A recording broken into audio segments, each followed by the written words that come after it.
Hello everyone and welcome back to target Gurukul. Target Gurukul में आपका स्वागत है। इस वीडियो में हम कवर करेंगे बिजनेस मैनेजमेंट सेकंड के PYQs। आगे बढ़ते हैं, देखते हैं क्वेश्चंस कौन कौन से हैं आपके बिजनेस मैनेजमेंट सेकंड के PYQs में। सबसे पहला क्वेश्चन है आपका, विच of the following is not a type of symmetric barrier. निम्नलिखित में से कौन सा सिमेट्रिक बैरियर का प्रकार नहीं है? तो ऑप्शन डी आपको प्री मैच्योर इवेल्युएशन टाइप नहीं है। किसका टाइप नहीं है? सिमेट्रिक बैरियर का। आगे बढ़ते हैं क्वेश्चन नंबर 2 के ऊपर। It refers to the process of instructing, guiding, counselling, motivating and leading people in the organisation to achieve their objective. यह अपने उद्देश्यों को प्राप्त करने के लिए संगठन में लोगों को प्रेरित करने का, नेतृत्व करने का, मार्गदर्शन परामर्श देने की प्रक्रिया को संदर्भित करता है। तो वो कौन सा है? वो है आपका ऑप्शन सी, डायरेक्टिंग। ठीक है, आगे बढ़ते हैं क्वेश्चन नंबर 3 के ऊपर। Which of the following is not a element of directing. निम्नलिखित में से कौन सा एलिमेंट नहीं है? किसका नहीं है? डायरेक्टिंग का। ठीक है, डायरेक्टिंग का एलिमेंट कौन सा नहीं है? इंस्पेक्शन एलिमेंट नहीं है। किसका? डायरेक्टिंग का। बाकी जो भी आपका सुपरविजन हो गया, कम्युनिकेशन हो गया, लीडरशिप हो गया, ये क्या है? एक एलिमेंट है। इसका एलिमेंट है डायरेक्टिंग का। ठीक है, आगे बढ़ते हैं क्वेश्चन नंबर 4 के ऊपर। Identify the level at which the directing function take place in an organisation. ठीक है, उस स्तर की पहचान करें जिस पर एक संगठन में निर्देश कार्य होता है। ठीक है, तो डायरेक्टिंग का जो फंक्शन होता है ना, वो बेसिकली हर एक लेवल पे काम करता है, चाहे वो टॉप लेवल हो, चाहे वो आपका मीडियम लेवल हो, मिडिल लेवल हो, या फिर वो आपका लोअर लेवल हो। तो ये भी है, टॉप भी है, मीडियम भी है, लोअर भी है। तो आपका आंसर क्या हो जाएगा? आपका आंसर हो जाएगा ऑप्शन डी, ऑल। हर एक लेवल पे डायरेक्टिंग काम करती है, चाहे वो टॉप लेवल हो, चाहे वो मीडियम लेवल हो, या फिर वो हो आपका लोअर लेवल। ठीक है, आगे बढ़ते हैं क्वेश्चन नंबर 5 के ऊपर। It is defined as a process of guiding the efforts of employees, ठीक है, and other resources to accomplish the desired objective. ठीक है, it is defined as a process of guiding the efforts of employees and other resources to accomplish the desired objectives. इसका क्या होगा? इसका होगा आपका ऑप्शन ए, सुपरविजन। ठीक है, सुपरविजन आपका आंसर हो जाएगा किसका? 5th का। ठीक है, आगे बढ़ते हैं क्वेश्चन नंबर 6 के ऊपर। क्वेश्चन नंबर 6 के ऊपर आगे बढ़ते हैं।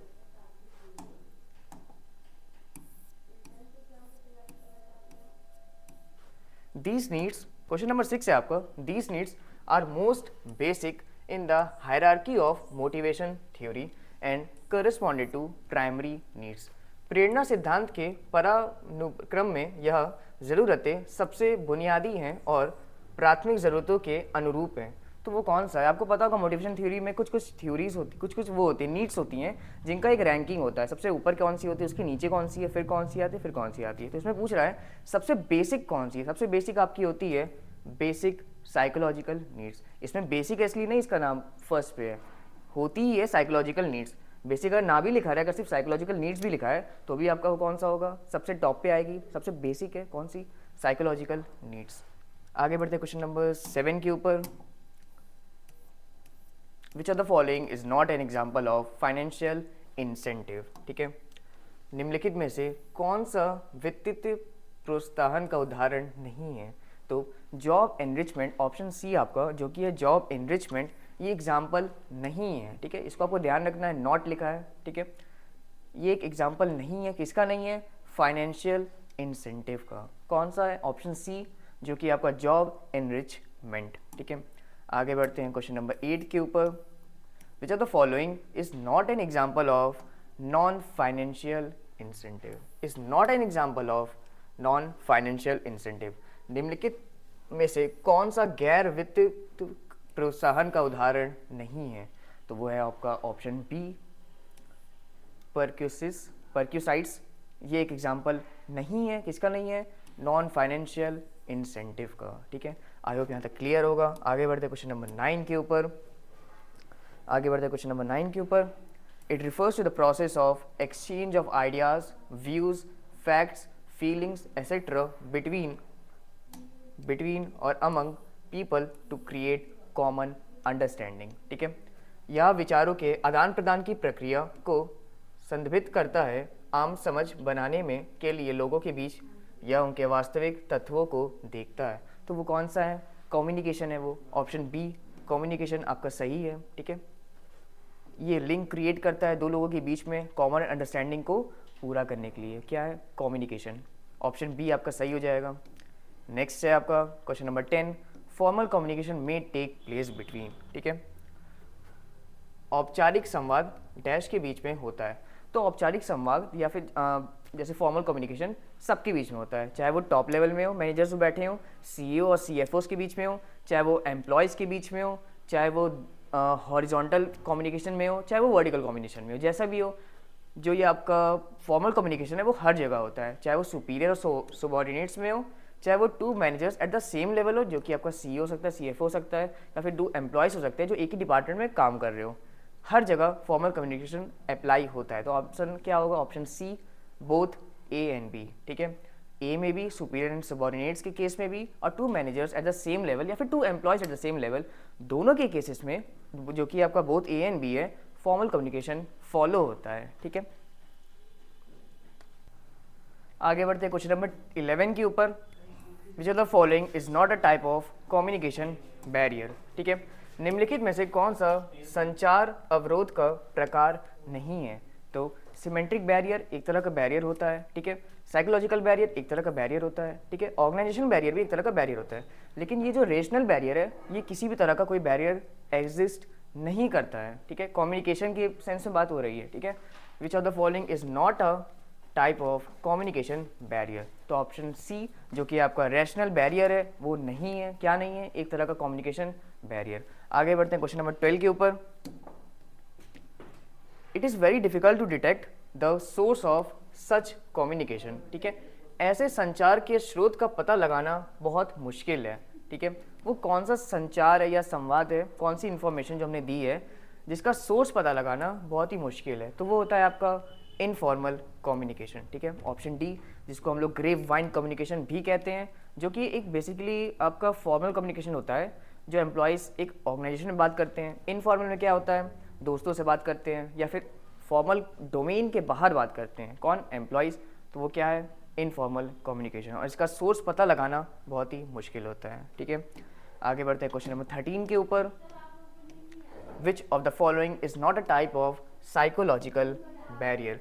निम्नलिखित में से कौन सा एक प्रकार का मनोवैज्ञानिक अवरोध नहीं है? ठीक है, तो ऑप्शन सी आपका fear of challenge to authority. ठीक है, fear of challenge to authority. ठीक है, किसी भी तरह का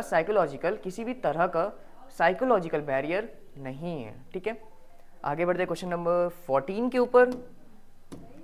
the controlling function is performed by. नियंत्रण कार्य किसके द्वारा किया जाता है? तो जो कंट्रोलिंग का प्रोसेस है ना, जैसा कि हमने डायरेक्टिंग में भी पढ़ा था, वैसे ही कंट्रोलिंग में भी होता है। जितने भी लेवल्स होते हैं, जो कि आपका टॉप लेवल हो गया, मीडियम लेवल हो गया या फिर आपका लोअर लेवल हो गया, हर एक जगह डायरेक्टिंग, कंट्रोलिंग, हर एक चीज़ इंपॉर्टेंट है। ठीक है, तो इसका ऑप्शन क्या होगा? डी। टॉप में भी होता है, लोअर में भी होता है और मिडिल में भी होता है। ठीक है, ऑप्शन डी आपका ऑल यहाँ पे सही है। ठीक है, आगे बढ़ते हैं क्वेश्चन नंबर 15 के ऊपर। Which of the following statement is true with respect to controlling function.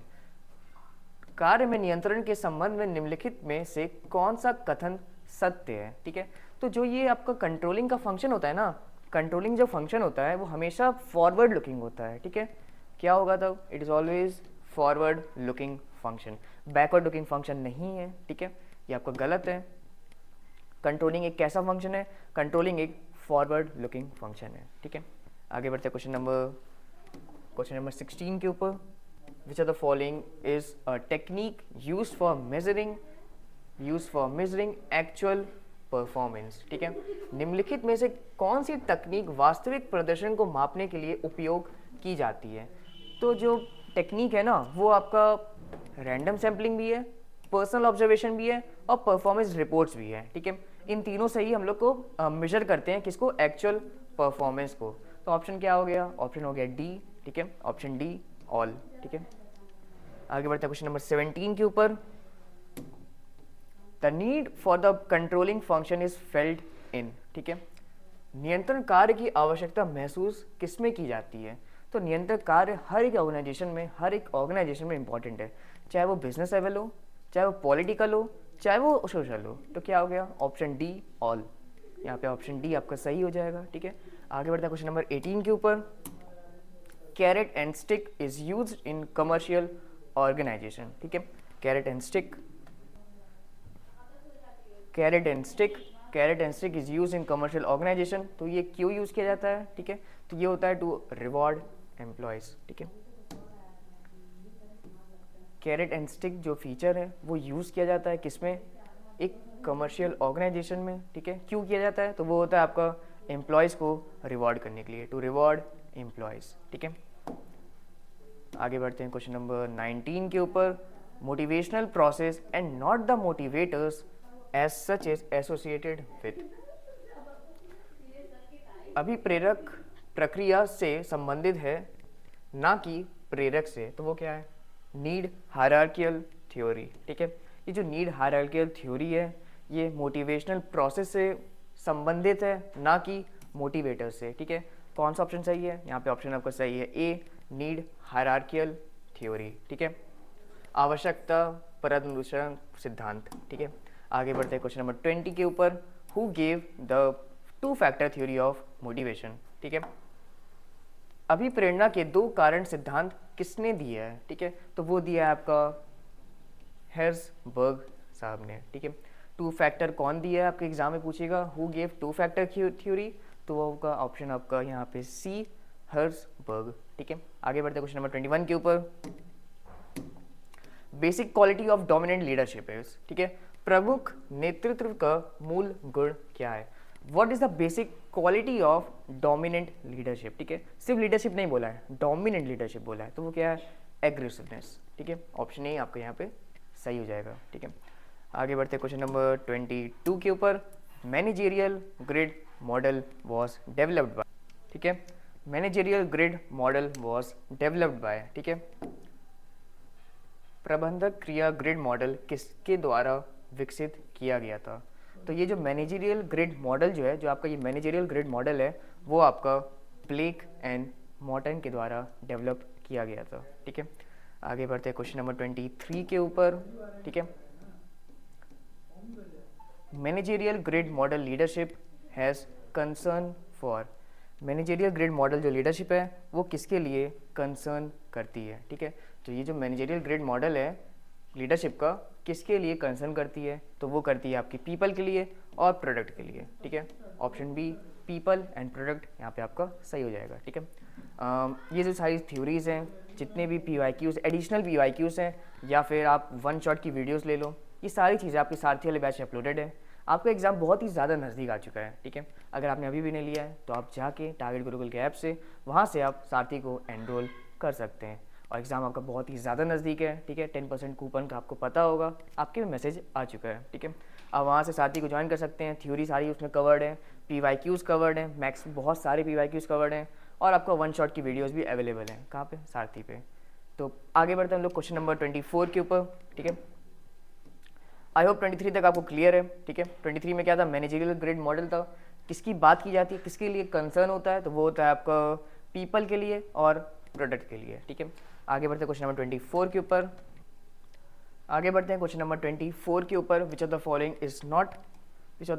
Is not the part of Kurt Lewin's 3 step model of change. ठीक है, निम्नलिखित में से कौन कर्ट लेविच के परिवर्तन के 3 चरणीय मॉडल का हिस्सा नहीं है? ठीक है, कौन सा नहीं है? तो जो 3 स्टेप मॉडल ऑफ चेंज है ना कर्ट लेविन्स का, उसमें आपका रीफ्रीजिंग आता है, मूविंग आता है और अनफ्रीजिंग आता है। तो ऑप्शन ए जो कि है आपका identification of problem, identification of problem वो एक हिस्सा नहीं है। किसका नहीं है? 3 स्टेप मॉडल ऑफ चेंज का। ठीक है, आगे बढ़ते हैं क्वेश्चन नंबर 25 के ऊपर। Dash explains crucial relationship between productivity and concern for employees. ठीक है, तो चलो कौन इसमें एक्सप्लेन करता है क्रूशियल रिलेशनशिप किसके बीच में? प्रोडक्टिविटी के बीच में और एम्प्लॉयज़ के कंसर्न के बीच में। अभी थोड़ी देर पहले हमने एक MCQ को कवर किया था जिसमें हमने बताया था मैनेजरियल ग्रिड मॉडल क्या करता है। ठीक है, तो अभी हमने बताया था आपको शायद याद होगा। ठीक है, तो उससे रिलेटेड ही क्वेश्चन है, तो इसका आंसर भी आपका है ऑप्शन ए, मैनेजेरियल ग्रिड। ठीक है, मैनेजरियल ग्रिड से ही आपके 2 से 3 क्वेश्चन बन जाते हैं, हर साल ऑलमोस्ट बनते हैं, ठीक है। प्रोबेबिलिटी रहती है हाई, अगर आप पढ़ के जा रहे हो थ्योरी वगैरह तो आपके बहुत काम आने वाली है, ठीक है। तो कौन एक्सप्लेन करता है प्रोडक्टिविटी और कंसर्न फॉर एम्प्लॉयज़ के रिलेशनशिप को, तो वो करता है आपका ऑप्शन ए, जो कि आपका मैनेजरियल ग्रिड है, ठीक है, मैनेजरियल ग्रिड। आगे बढ़ते हैं क्वेश्चन नंबर 26 के ऊपर।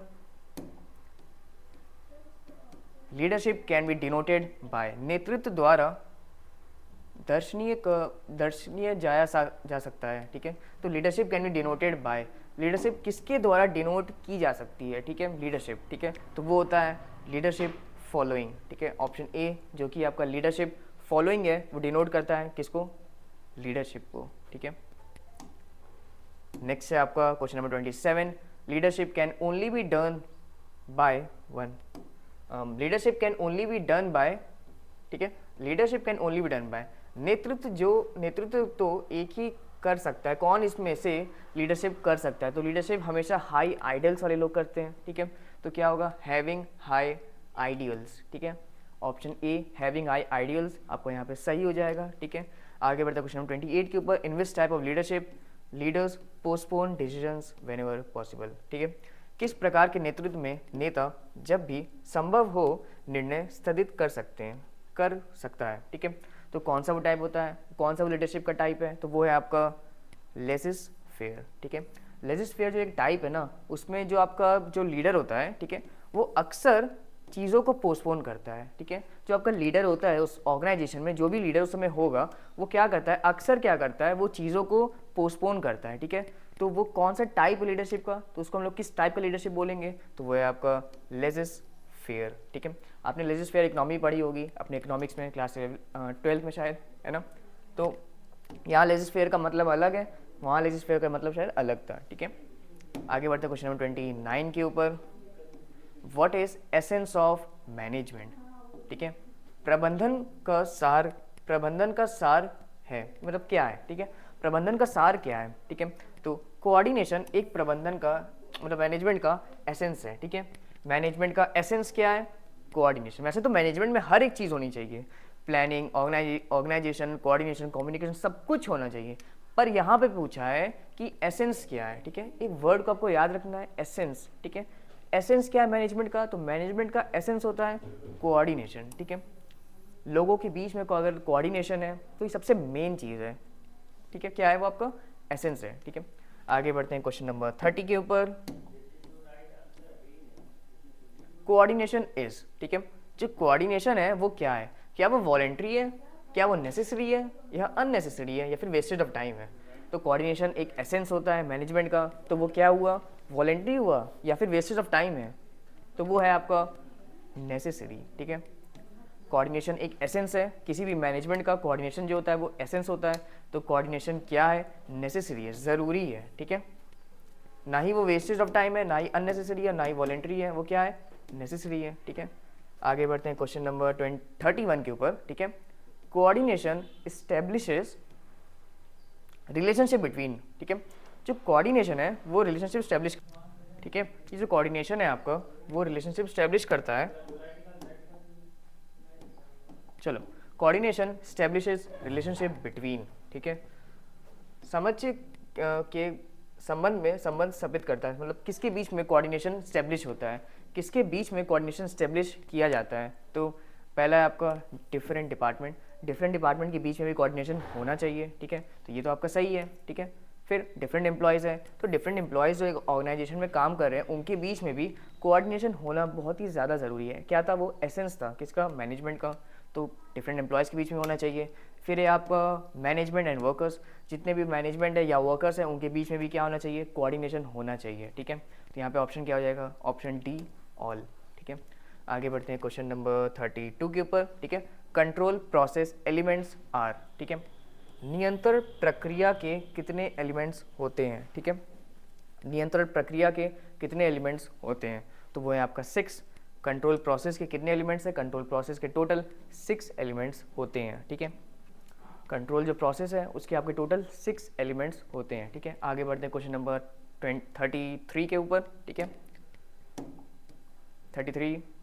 चलो, the main reason by most business enterprise becoming unsuccessful is the inefficient leadership. ठीक है, सबसे मेन रीज़न क्या है जिससे कि बिजनेस, जो भी बिजनेस एंटरप्राइज है वो अनसक्सेसफुल होते जा रहे हैं। ठीक है, तो वो क्या है, इनएफेक्टिव लीडरशिप। ठीक है, और ये जो स्टेटमेंट है ये किसके द्वारा दिया गया था? ठीक है, जितने बिजनेस एंटरप्राइज आज की डेट में बहुत ज़्यादा अनसक्सेसफुल होते जा रहे हैं। ठीक है, तो किसकी वजह से हो रहे हैं? इनएफेक्टिव लीडरशिप की वजह से। तो ये जो स्टेटमेंट दिया है ना, ये किसने दिया है? तो ये दिया था आपके पीटर एफ ड्रकर ने। ठीक है, option B, Peter F Drucker ने दिया था स्टेटमेंट की बहुत सारे बिजनेस ऑर्गेनाइजेशन या तो बिजनेस एंटरप्राइजेस अनसक्सेसफुल होते जा रहे हैं। किसके चलते?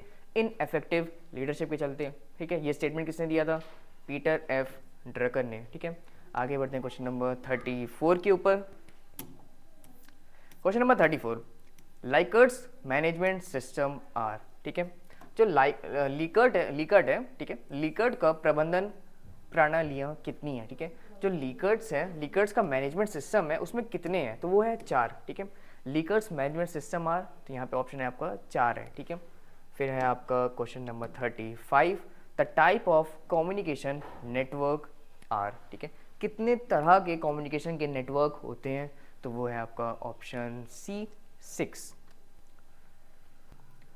ठीक है, तो लीकर्ट के कितने मैनेजमेंट सिस्टम थे? तो वो थे आपके 4। ठीक है, और जो टाइप ऑफ कम्युनिकेशन नेटवर्क है, ठीक है, यहाँ पे आपका संदेश वाहन जाल के प्रकार कितने होते हैं? ठीक है, तो वो हो गया आपका ऑप्शन 4 है, 6 नहीं है, वो आपका है ऑप्शन बी जो कि है 4। 4 तरह के क्या होते हैं? कम्युनिकेशन के नेटवर्क्स होते हैं। कितने तरह के? 4 तरह के कम्युनिकेशन के नेटवर्क्स होते हैं। ठीक है, लीकर्ट्स के कितने थे? 4 थे। ठीक है, और बिजनेस और कम्युनिकेशन नेटवर्क के भी कितने हैं? 4 हैं। ठीक है, कंफ्यूज मत हो जाना। ठीक है, नेक्स्ट है आपका which is not the principle of effective communication. ठीक है, प्रभावशाली संचार का कौन सा सिद्धांत नहीं है? ठीक है, ये आपको याद रखना है, नॉट लिखा है यहाँ पे। कौन सा इसमें से सिद्धांत जो है, ठीक है, कौन सा है इसमें से जो इफेक्टिव कम्युनिकेशन का पार्ट नहीं है, इफेक्टिव कम्युनिकेशन का प्रिंसिपल नहीं है? ठीक है, तो ये जो आपका प्रिंसिपल ऑफ क्लैरिटी है ये एक होता है। ठीक है, प्रिंसिपल ऑफ कंप्लीटनेस भी एक होता है। ठीक है, तो क्या हो गया आपका option C, principle of outmost good truth. ठीक है, ये जो है आपका principle of outmost good truth, ठीक है, ये एक प्रिंसिपल नहीं है। किसका प्रिंसिपल नहीं है? इफेक्टिव कम्युनिकेशन का। ठीक है, आगे बढ़ते हैं क्वेश्चन नंबर 37 के ऊपर। To make communication effective we should follow dash Cs. ठीक है, कम्युनिकेशन को इफेक्टिव बनाने के लिए, ठीक है, जो कम्युनिकेशन हो रही है उसको इफेक्टिव बनाने के लिए कितने तरह के सीज को फॉलो करना चाहिए? ठीक है, तो वो कितने तरह के होते हैं? वो होते हैं आपके 7 तरह के सीज होते हैं। ठीक है, 7 टाइप्स ऑफ सीज होते हैं। ठीक है, कंप्लीटनेस आता है, क्लैरिटी आता है, कोहेरेंट आता है, बहुत सारी 7 तरह की ऐसी चीज़ें हैं जिसको हम लोग को फॉलो करना चाहिए। ठीक है, इफेक्टिव कम्युनिकेशन को अपने इफेक्टिव बनाने के लिए 7 सीज का पालन करना चाहिए। ठीक है, पर क्या आप अगर आम लोगों से बात करें, अपने दोस्तों से बात करें या किसी से बात करें, क्या हम ये 7 सीज का फॉलो करते हैं? नहीं करते हैं। क्यों? वो इनफॉर्मल कम्युनिकेशन है, इतना मायने नहीं रखता कि हम जो सब चीज़ देखें कि हाँ क्लैरिटी होनी चाहिए, कंसाइज होना चाहिए, कंप्लीट होना चाहिए, सब लोग मायने नहीं रखते हैं जब हम लोग अपने आपस में दोस्तों से बात करते हैं। ठीक है, तो क्यों? क्योंकि वो इनफॉर्मल कम्युनिकेशन है। ठीक है, तो 7 सीज का पालन कहाँ पे होता होगा? हाँ, फॉर्मल कम्युनिकेशन में। ठीक है, फॉर्मल कम्युनिकेशन में कम्युनिकेशन को इफेक्टिव बनाने के लिए, ठीक है, फॉर्मल कम्युनिकेशंस में, ठीक है, कम्युनिकेशन को अपने इफेक्टिव बनाने के लिए 7 सीज का पालन किया जाता है। कितने सीज है? 7 है। ठीक है, 7 सीज का पालन किया जाता है। थोड़ा सा बैटरी का सीन हो गया था, कोई इशू नहीं है। तो ये आपका हम कहाँ पे थे? 37 पे। ठीक है, तो जो कम्युनिकेशन होता है इफेक्टिव होता है अगर हम कितने सीज को फॉलो करते हैं, तो वो है आपका 7 सीज को फॉलो करते हैं, कम्युनिकेशन आपका इफेक्टिव हो जाता है। ठीक है, और एक क्वेश्चन आपका था यहाँ पे 36 नंबर, ठीक है, जो कि था आपका प्रिंसिपल्स ऑफ इफेक्टिव कम्युनिकेशन। क्या किया था? तो प्रिंसिपल आपका ये भी है, ये भी है और ये भी है। ठीक है, प्रिंसिपल ऑफ आपका क्लैरिटी भी है, प्रिंसिपल ऑफ कंप्लीटनेस भी है और principal of outmost good faith भी है। तीनों प्रिंसिपल्स होते हैं किसके? इफेक्टिव कम्युनिकेशन के। ठीक है, इफेक्टिव कम्युनिकेशन के तीनों प्रिंसिपल होते हैं। ठीक है, ये भी होता है, ये भी होता है, ये भी होता है। Option D, none of the above यहाँ पे सही हो जाएगा। ठीक है, और 37 वाले में आपके टोटल कितने सीज होते हैं इफेक्टिव कम्युनिकेशन के? वो होते हैं टोटल आपके 7 सीज होते हैं। ठीक है, जिससे आपका कम्युनिकेशन इफेक्टिव होता है। किसमें होता है? फॉर्मल कम्युनिकेशन में होता है। ठीक है, आगे बढ़ते हैं क्वेश्चन नंबर 39 के ऊपर। ठीक है, expressing one's thought by using body parts is known as. कौन सा वो कम्युनिकेशन है? ठीक है, शरीर के अंगों का प्रयोग करके अपने विचारों को व्यक्त करना, ठीक है, कौन से रूप में जाना जाता है, ठीक है। बॉडी पार्ट्स के थ्रू कम्युनिकेशन को करना कौन सा रूप होता है, तो वो जेस्चर्स के थ्रू होता है, ठीक है, जेस्चर्स के थ्रू, ठीक है। ओरल आपका बोल के होता है, ठीक है। ग्रेप वाइन आपका इनफॉर्मल होता है, ठीक है, और फॉर्मल आपका तो फॉर्मली होता है, फॉर्मल कम्युनिकेशन। पर बॉडी पार्ट से कम्युनिकेशन होगा, ठीक है, हैंड से हो सकता है, आईज से हो सकता है, आई मूवमेंट से, ठीक है। ये सब सारे किसके एग्जाम्पल हैं, ये सब सारे आपके जेस्चर्स के एग्जाम्पल हैं। आई होप जेस्चर्स आपको पता होगा क्या होता है ना। आई मूवमेंट हो गया, हैंड मूवमेंट हो गया, ठीक है, ठीक है। तो जेस्चर्स के थ्रू होता है, ठीक है। बॉडी पार्ट्स क्या है, कौन सा वो कम्युनिकेशन है जिससे बॉडी पार्ट्स का यूज होता है, तो वो होता है आपका जेस्चर्स के थ्रू, ठीक है। आगे बढ़ते हैं क्वेश्चन नंबर 40 के ऊपर, जो कि आपका लास्ट क्वेश्चन है, ठीक है। Coordination between various employees at the same level of organisational hierarchy is known as, ठीक है। जो संगठक प्रधानुमक के एक ही स्तर पर विभिन्न कर्मचारियों के मध्य संवाद में कौन से रूप में किया जाता है, ठीक है। जो कोऑर्डिनेशन है, जो बहुत सारे एम्प्लॉयज़ के बीच में same level of organisation hierarchy में किया जाता है, ठीक है। वो कौन सा कम्युनिकेशन कहलाता है, जो सारे एम्प्लॉयज़ अगर सेम लेवल पे हैं, ठीक है, उनके बीच में किया जाता है, तो वो होता है आपका वर्टिकल कोऑर्डिनेशन, ठीक है। सेम लेवल पे है तो वर्टिकल कोऑर्डिनेशन, अगर अलग अलग लेवल पे हैं तो हॉरिजॉन्टल लेवल, ठीक है, हॉरिजॉन्टल कोऑर्डिनेशन, ठीक है। एक हो सकता है सुपीरियर हो और सबऑर्डिनेट हो, तो वो किसका एग्जांपल हो जाएगा, वो हो जाएगा आपका हॉरिजॉन्टल कोऑर्डिनेशन का। अगर सेम लेवल पे हैं, ठीक है, two employees at the same level, तो किसका एग्जांपल है वो है आपका वर्टिकल कोऑर्डिनेशन, ठीक है, वर्टिकल कोऑर्डिनेशन का। अगर डिफरेंट लेवल्स पे हैं, ठीक है, एक सबऑर्डिनेट है और एक सुपीरियर है, तो वो किसका एग्जांपल है, वो है आपका हॉरिजॉन्टल कोऑर्डिनेशन का, ठीक है। यहाँ पे आपका 40 क्वेश्चन पूरा हुआ और आपके बिजनेस मैनेजमेंट सेकंड की PYQ भी खत्म होती है, ठीक है। इसकी सारी और भी सारे PYQs या फिर आपका वन शॉट हो गया या फिर आपके थ्योरी पोर्शन हो गया, जो कि आपके लिए इंपॉर्टेंट है, ठीक है, क्योंकि क्वेश्चन आपका मेनली थ्योरी से ही उठाने वाला है वो, ठीक है। अगर आप थ्योरी पढ़े हुए हो तो आप कोई भी क्वेश्चन आएगा वो आप कर लोगे, ठीक है। तो सारी थ्योरीज वन शॉट हो गई, थ्योरीज हो गई, PYQs हो गए, सारे आपके सारथी वाले बैच में कवर्ड हैं, ठीक है, सारथी वाले बैच में कवर्ड है। रोज़ अमृतसर आपके लाइव क्लासेस भी लेते हैं वहाँ पे, ठीक है। शाम में आपकी लाइव क्लासेस भी चलती हैं, कहाँ पे, सारथी में। अगर आपने अभी तक ज्वाइन नहीं किया, एग्जाम बहुत नज़दीक आ चुका है, आप ज्वाइन कर सकते हो, ठीक है। मिलते हैं नेक्स्ट वीडियो में, तब तक आप जुड़े रहिए टारगेट गुरुकुल के साथ।